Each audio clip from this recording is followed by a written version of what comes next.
Done with these caches. Let's check the result. The second one looks good. The third one and the one in the background are good too. Everything goes well. Let's make a flipbook of the second flip. The dynamics look good. We only cached the first 90 frames, so it disappears at the 90th frame. Let's display part 1 too. The second part of the flip is almost covered at this frame, so 90 frames are enough. We move on to the Whitewater.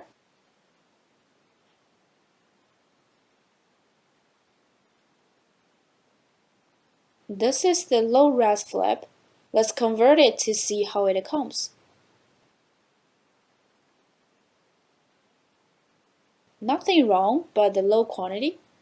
We return limit by depth to the default value. It affects the number of the simulated particles.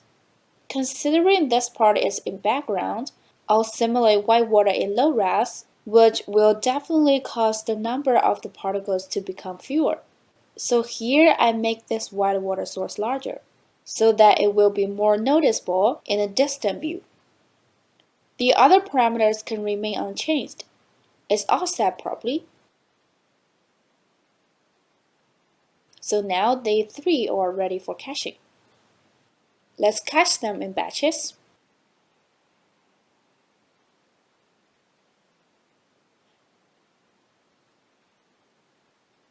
Okay, done.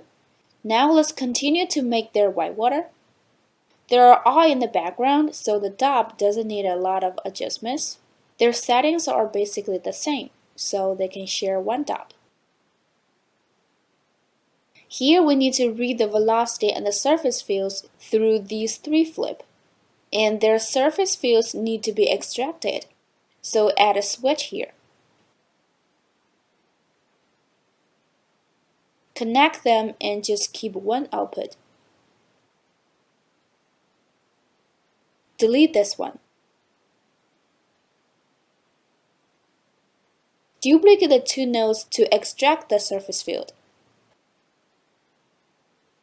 Apply a switch node to the 3 sources.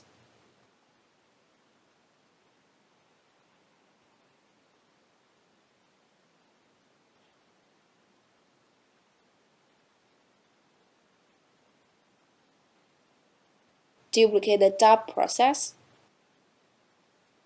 Link it with .NET 5. Here we need 3 file cache nodes. Set them 3 to Python. When caching this Whitewater, let it switch to the source here. There are 2 switch nodes to be set, but actually we only need to set one of them after we get them linked.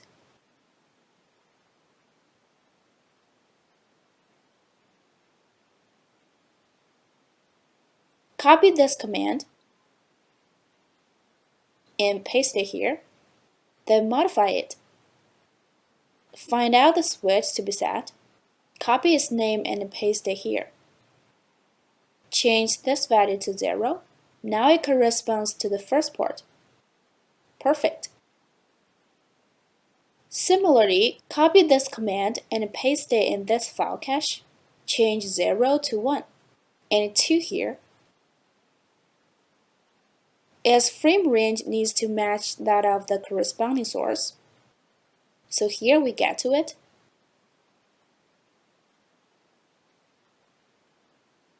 Okay.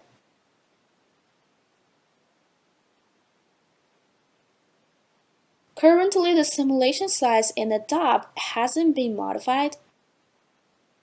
We need to change it to that of these 3. The simulation range should be these 2 parts plus this part. Add an object merge. Import this one. And place it here. Connect them 3 to the same switch. Then drop a null node. This switch node also needs to be set. We link it with this switch. Cool. These switch nodes are all set correctly. Then let's set up the simulation size in .NET 5. The operation is still the same as before. Here is a quick demonstration. Done with it. There is no collision in the foreground now, so the two boxes are not needed. We disconnect them.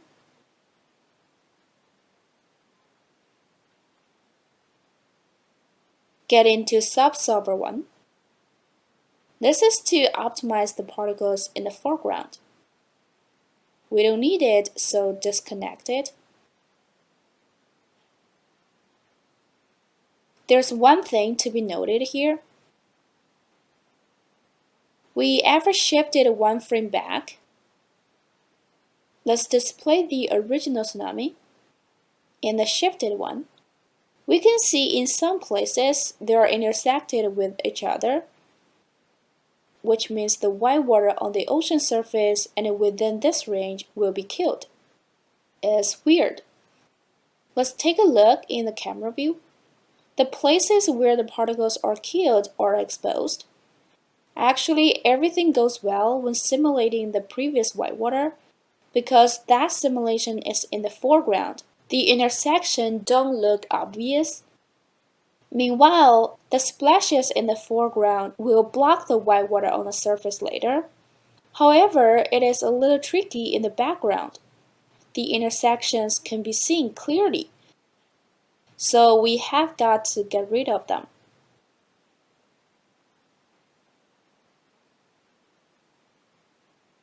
Here we can shrink the shifted mesh a bit.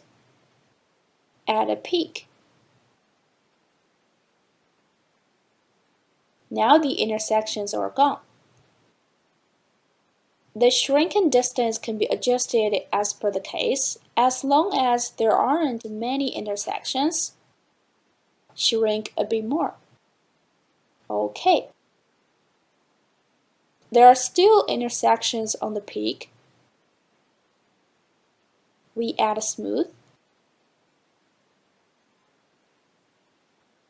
Change filter quality to 1 so that it can run faster and is closer to the desired look. We can smooth the model first, then extrude it.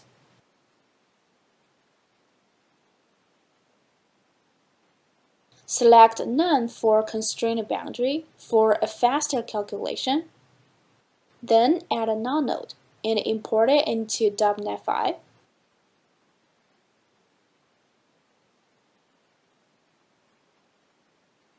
Replace the range here. We don't need the nodes for deleting particles beyond the camera view.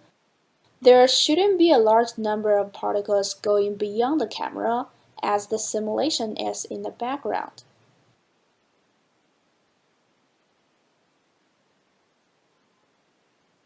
We need to update the emission source and the volume source in Whitewater Solver.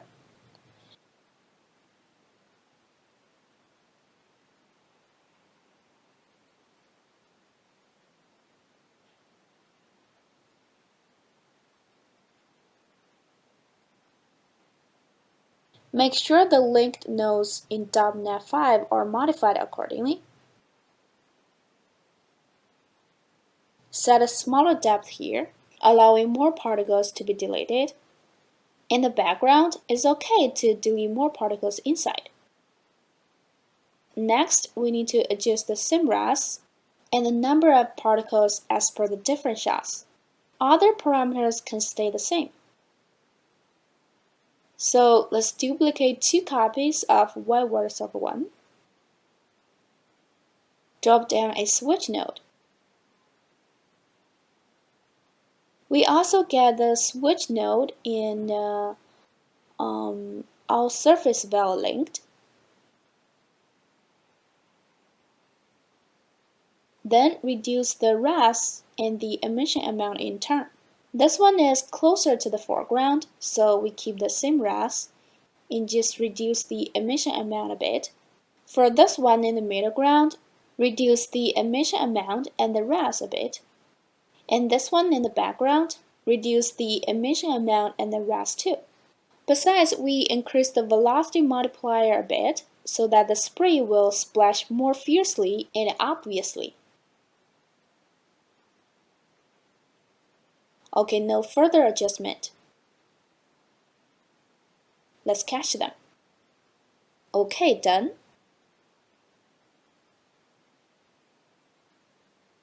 Let's make a flipbook and take a look at the dynamics. It looks good on the whole, but there are some detailed problems. For example, at the beginning, there are too many scattered particles flying in the air, like these, which looks rather unnatural.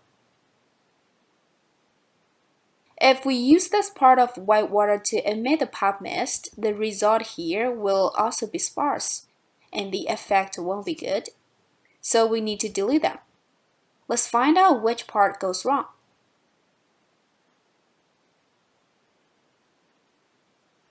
Here it is. My thought is to delete the particles in low density.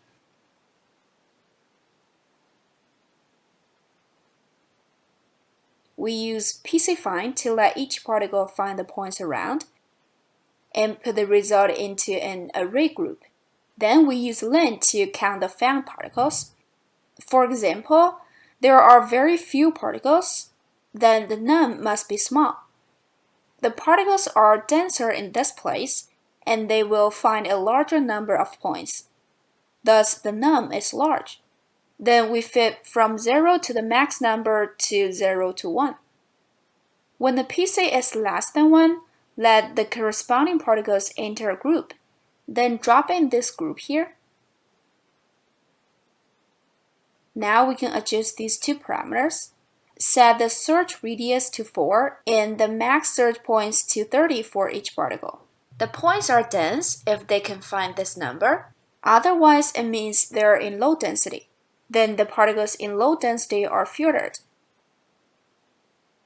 Select the group, delete it. Yet there are still some particles here.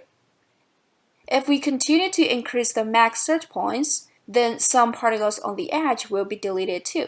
That's unwise. So let's try another way. Let's delete them based on their height. Obtain the height of the particles on y-axis through real point VBucks. Put them in a ramp. Then they are mapped to 0 to 1. Still, we delete them based on their ID. Put their ID in rand, and they will be mapped to 0 to 1. Now we can directly use the ramp curve to decide in which height the particles will enter del group. Then we delete these particles.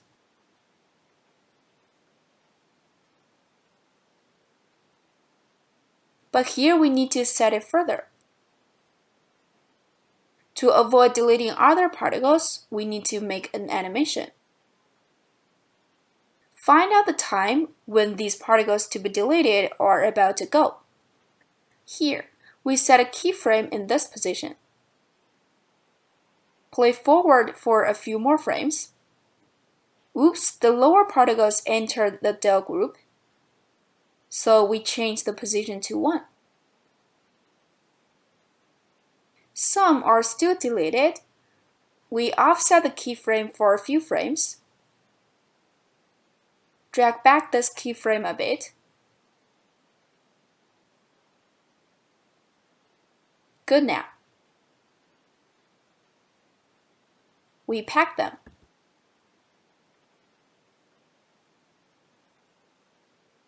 Duplicate the mist simulation.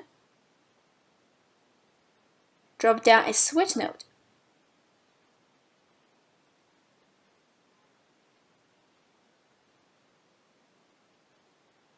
Duplicate another 2 file cache nodes.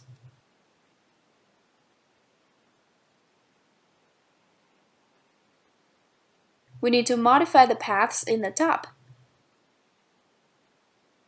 Copy this node.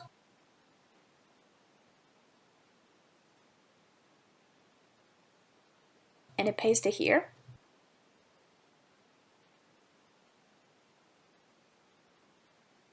remove this box in these two nodes.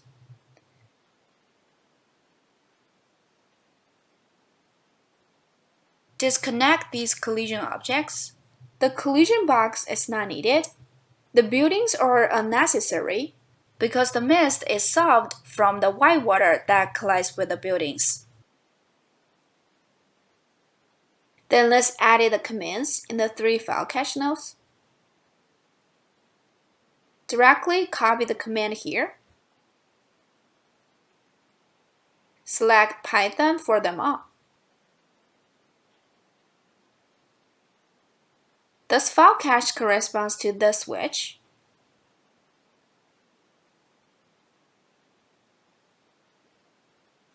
In this one, because in the mist stop, the surface field is involved. We can directly change it to all surface val here after getting this switch and this one linked. So now they're all set. Copy this command and paste it in the next one. Change 0 to 1, then the next one, change 0 to 2. Then link their frame range.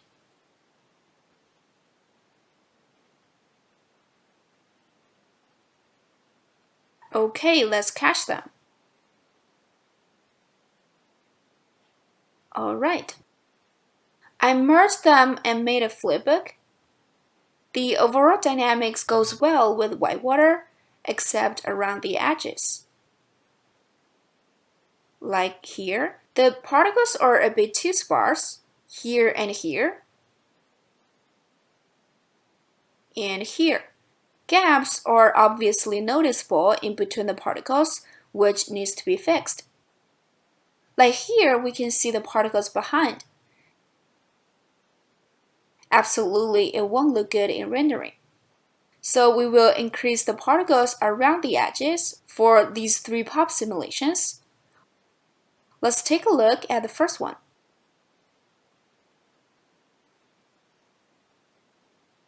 Like here, we can see gaps, obviously.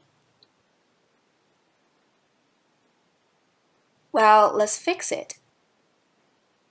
Still, we use the whitewater as the source, but just extract the particles on the edges.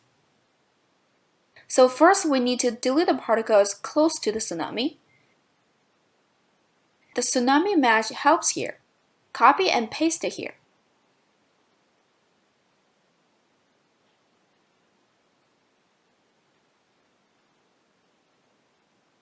Regarding how to obtain the distance between particles and tsunami, XYZ dist will do this job. Then fit the distance. We adjust the max distance. Show the distance in colors. Here, set it to 10. Now we can see the gradual color. In these pure white areas, the distance is greater than or equal to 10 meters. For the areas that gradually change to black, it is less than 10 meters. We can control the transition areas through a ramp.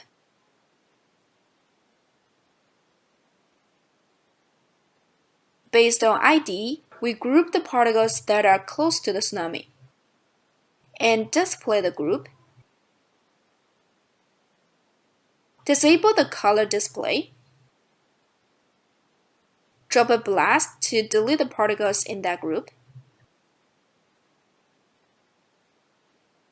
Besides, we can also delete the dense particles because most of them are inside. We delete them and only keep the sparse particles. This way, the pop simulation can be mainly distributed around the edges. We have done the process before, so directly copy that.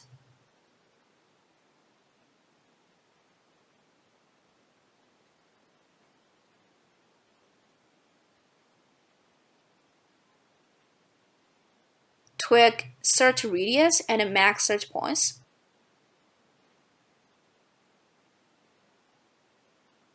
Like here, it's still a bit dense. Adjust it further. OK. Cache the pop source out. It's done. Then we make a copy of pop simulation.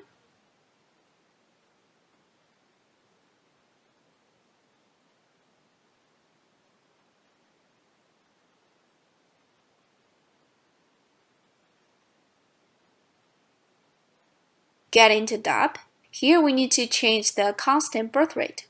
It was for the entire pop mist, but now it's just for the edge, so it doesn't need that much. Anyway, that's as the case may be. No further adjustments needed. Let's cache it to see how it comes out. Alright, now there are more particles around the edge.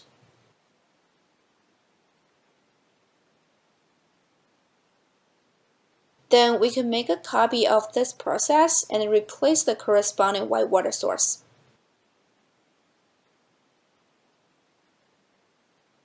Let's go through it.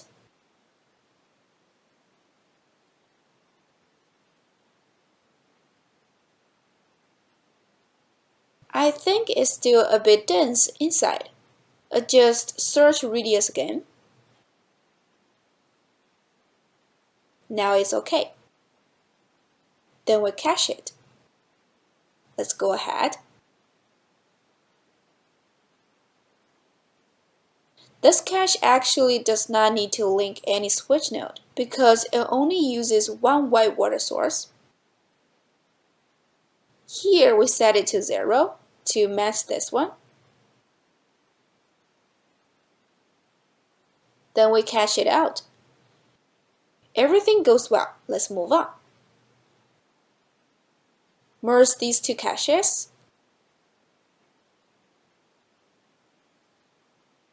Let's make the last copy.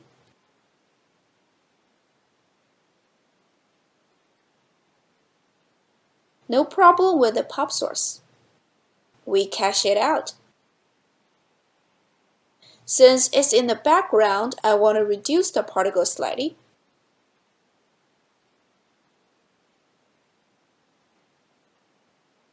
Here we modify the port of the switch. Match it with MIS3, rename it, and cache it out. Let's make a compare. Good.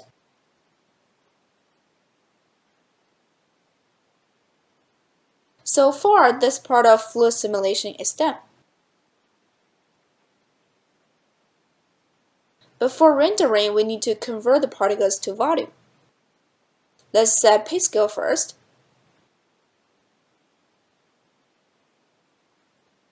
Start with a uniform value.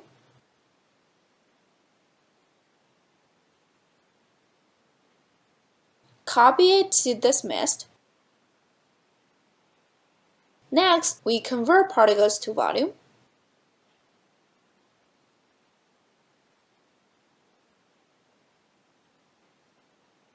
Drop density in here, display it. For the simRes, we set a relatively low value for now for a smooth operation. We'll test it later for a proper value.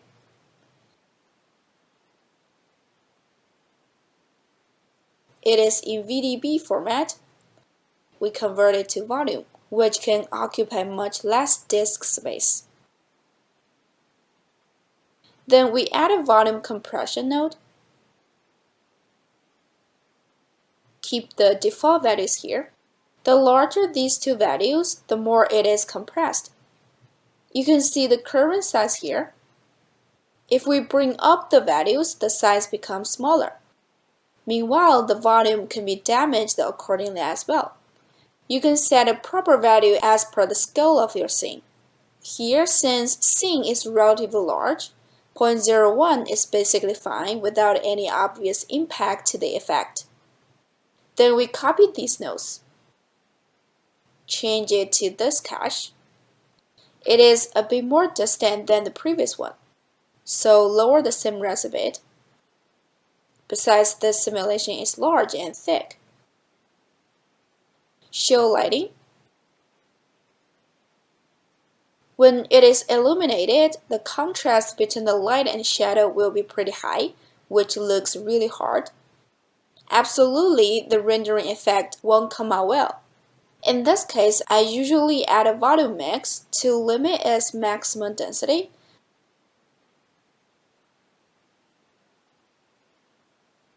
so that the thickness won't exceed this value.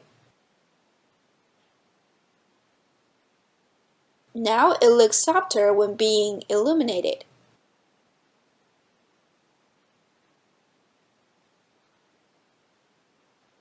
As for the clamp maximum, we can adjust it according to the rendering effect. Make another copy of this process. Delete them.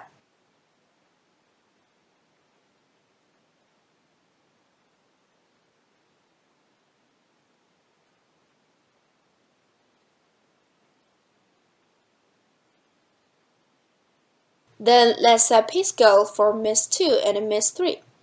Here we do it separately. In this way, we can adjust their P scale values individually when rendering. For this mist, we don't limit the maximum volume density so that it can be more noticeable in the background. Now the conversion of the 4 parts of mist is all done. Merge them.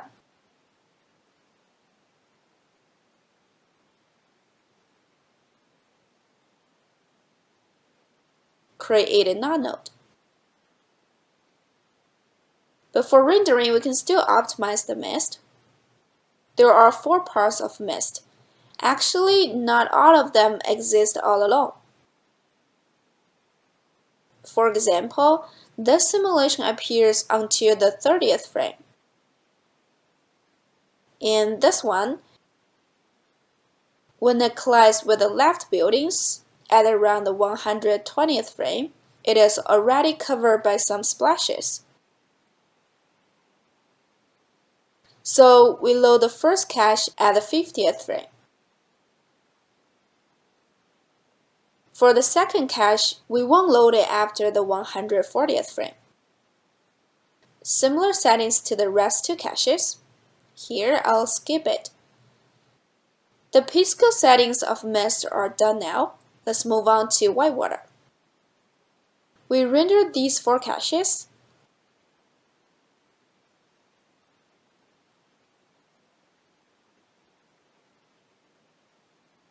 Create 4 node nodes. Then import them into object merge nodes. The Whitewater caches have the depth attribute. Through it, we can identify the underwater bubbles, the foam on the surface, and the spray. Thus, we can control their P scale individually. Here, we set it to 0.15 for the underwater bubbles, then 0.1 for the foam near the surface of the water. To make the spray become water mist gradually, we set a smaller value.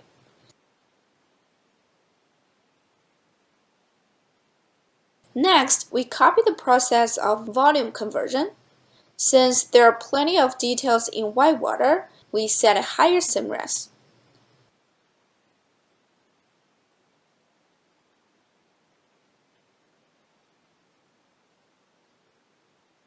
For this one, we lower the simres slightly.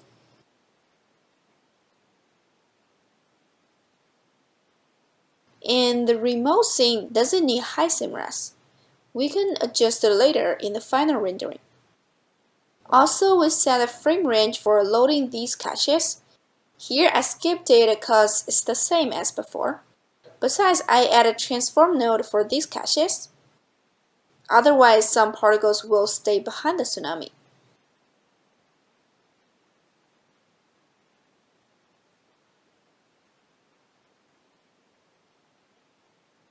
Alright, we're done with the settings of Whitewater rendering.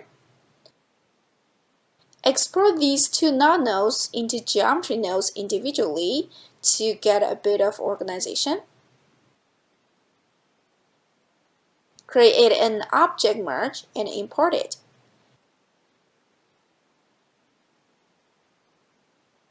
To avoid being frozen in the viewport, we set the render flag on it and display this null node. We duplicate a geometry node, import the Whitewater,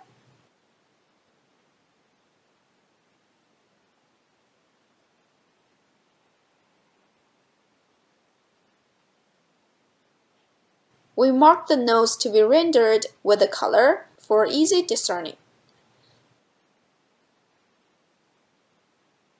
Then we get down to the materials of water mist and Whitewater. Drop a Pyro shader,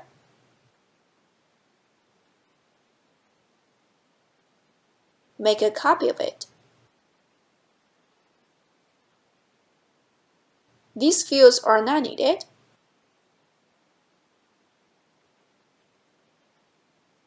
We only adjust the density and the color. Set the colors to white first. Keep the density to 1. Assign the material first.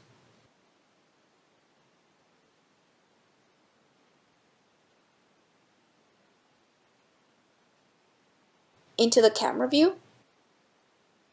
Choose a frame when the splashes fly. Let's say at the 79th frame. We don't need to display the whole volume, but just the volume with fewer particles for a smooth rendering later. Let's move on to the buildings. Start with the buildings on the right.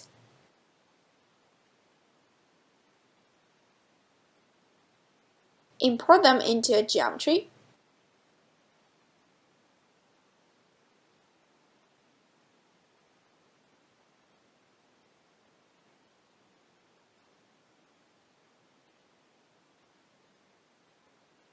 Then the buildings as phantom object.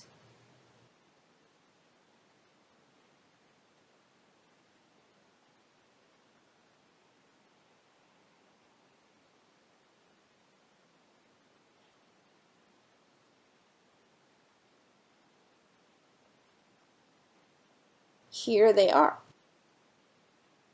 They affect the lighting of the entire scene, as well as the reflection of the buildings to be rendered.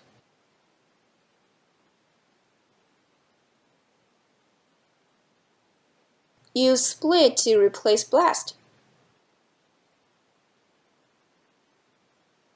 The right port exports the low poly buildings. Copy it.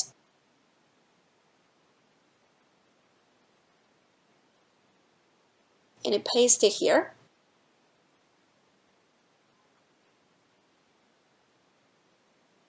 Okay, let's get down to mantra. These are no longer useful.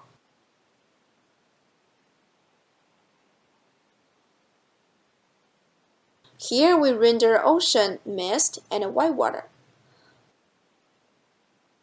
Low poly buildings are needed in Forest Phantom. We can render fewer objects first though. Start with the tsunami and the buildings. If everything goes well, we add the Whitewater. This way it's easy to check out issues. Now we render it. Alright, there are 3 problems in it. Firstly, the shader of this building seems wrong because it is a packed object, and the normal is incorrect. Secondly, there are some black areas on the tsunami, like here. This is because some low poly buildings are intersected with tsunami, so we can just remove them. The third issue, I just compared the tsunami texture with that in the view. They are different. Let's start with the first issue. We convert the low poly buildings to Polygon. Here I applied the for loop. There are many buildings here. The conversion can be faster if we put the unpack node into for loop. Then we add a normal to calculate its normals. Okay. Then we delete the buildings intersected with the tsunami. It is also a packed object. We convert it to Polygon, which also makes things easier for shading later. As seen, the directions of normals are not uniform. Create a name attribute for each building. It's okay now. Then we calculate the volume of each building based on the name attribute. As long as the normal is correct, its volume is absolutely greater than 0. For those with reverse normals, their volume is less than 0. So we can invert the normals of the buildings whose volume is less than 0. Now they are unified. There are some intersections, but they are beyond the camera view, so it doesn't matter. Then we can add an attribute delete node to clean up unused attributes on the primitive and the detail. Keep these groups, because later we will add materials through them. Then we cache it out. Put the not node below the file cache. Next, let's get down to the texture of the tsunami. Previously, we set a time offset animation to this ocean spectrum, while this one was not. And then we cached it out for 1 frame. Actually, it was the 1 frame cache that animated the 2 spectrum effects in material at the speed of $t. But in the large ocean spectrum, time offset was animated through $t, and there was also an animation at a speed of $t by default. That is, the speed of the animation in the viewport is 2 times higher than the animation in the material effect. That's exactly what caused the issues. If we want to keep 2 full speed, we have to cache all the frames to drive the material, but it's not the best option. Another way is that we displace the tsunami to form a rough shape and obtain the details through material. Here, I'm going to demonstrate it with you in detail. Duplicate the process of creating ocean waves. Now the tsunami to be rendered is displaced.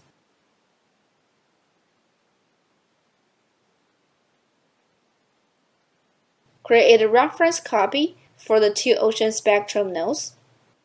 When we modify one, the other will change accordingly. We need to use these 2 parameters, so make them independent. We turn on the first parameter, filter above resolution. It represents the resolution level of the ocean. It filters the waves that would exist in the ocean spectrum higher than this resolution. We create a reference copy again. This time we toggle on filter below resolution to filter the ocean spectrum lower than this resolution. For the filter level of the high resolution and low resolution, we need to keep them the same. So get them linked. Let me demonstrate how they work to better your understanding. Lower filter above resolution a bit. As seen, the details of the tsunami texture are reduced. Lower it further. More details disappear, and only the large waves are kept. In the other 2 ocean spectrum nodes, the large waves are removed, and the details are kept. We connect these 2 again. As seen, the whole effect comes back. Compare it with the previous one, we can see they're exactly the same. If we set it to 10, it is higher than the original resolution, then the effect won't be affected. So the filters here don't work. Same with the original ocean effect. We obtain the tsunami with the large waves through filter above resolution and get the details through filter below resolution. This way we can export the details to material. After all, we can only add limited subdivisions in the view. If we want to get abundant details only by increasing subdivisions, the computer probably cannot bear it. So my option is to adjust the parameter here to get a general shape, then add details by tweaking the resolution here. This way the details won't be limited by the subdivisions. Note here, this parameter shouldn't be too small, otherwise there won't be any waves. 7 is found to be proper after testing. Then we cache it. Set the start frame to 1, since we only cache the tsunami.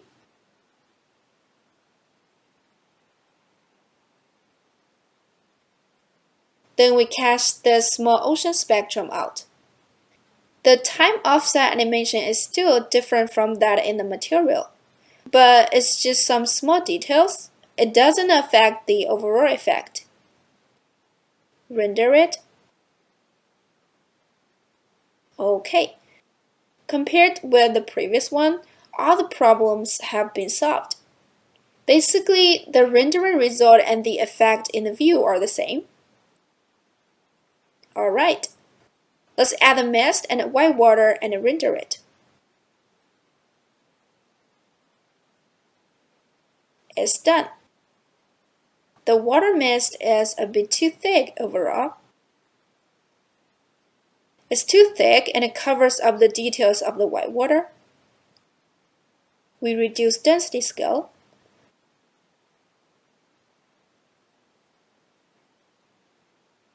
Besides, the color of the whitewater should be brighter. It looks a bit gray overall and the shadows are a bit too dark.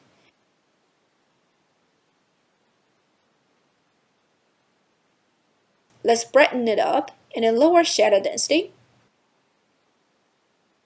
Same to the water mist. Then make the shadows of the whitewater a bit more cyan.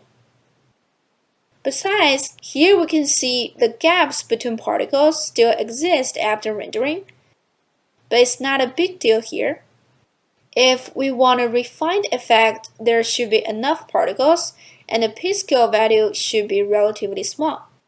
This way the rendering will be delicate. Yet it demands a lot of resources. So here I'm going to solve it by another method. Exactly, the large p-scale and a high density get the issue worse. Let's lower the p-scale.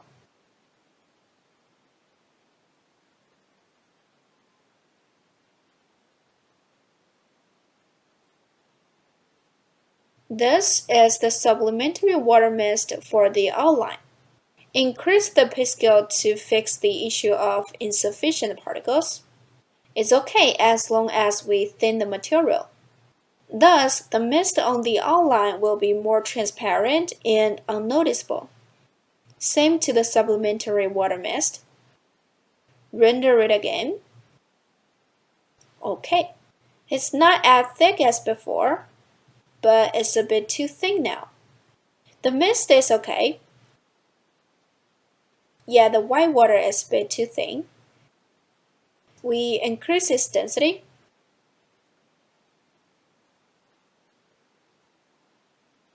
Here we can either control the volume density or increase the overall density scale in Pyro Shader.